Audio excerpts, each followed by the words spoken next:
l'écriture de ce livre m'était nécessaire pour poser à plat tout ce que nous avons vécu depuis la naissance de notre fils. C'était un but. Je remercie Antoine Bélier des éditions DDB qui a accepté ce livre.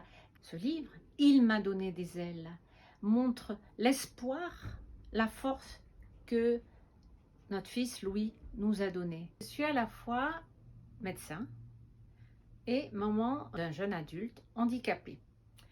Ces deux casquettes m'ont permis de façonner l'une et l'autre mon attitude. D'une part, moi, mère médecin, vis-à-vis de mon fils handicapé, et d'autre part, le fait d'avoir un enfant handicapé à la maison a modifié mon regard vis-à-vis des personnes malades, handicapées, que je côtoyais tous les jours à l'hôpital. C'est une vie qui est difficile, qui est une vie de combat, une vie de bataille au jour le jour vis-à-vis des médecins à l'hôpital, vis-à-vis de toute l'administration, des papiers incalculables.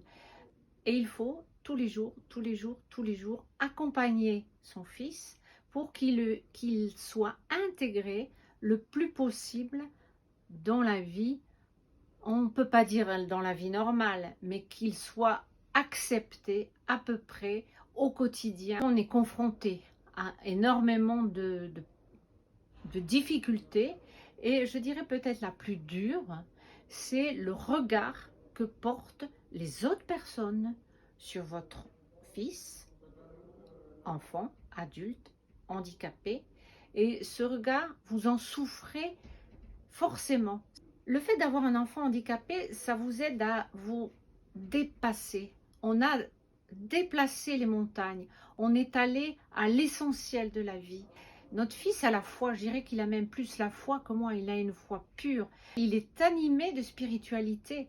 Tout au long de sa vie, il ne se pose aucune question, il accepte son handicap. Il vit, je dirais, différemment, plus intensément, plus purement que moi. C'est un innocent comme dans l'évangile, comme c'est décrit dans l'évangile. C'est une grâce dans ce sens que c'est grâce à lui, grâce à sa vie, grâce à son regard sur le monde, que son père et moi, nous nous sommes dépassés dans notre quotidien.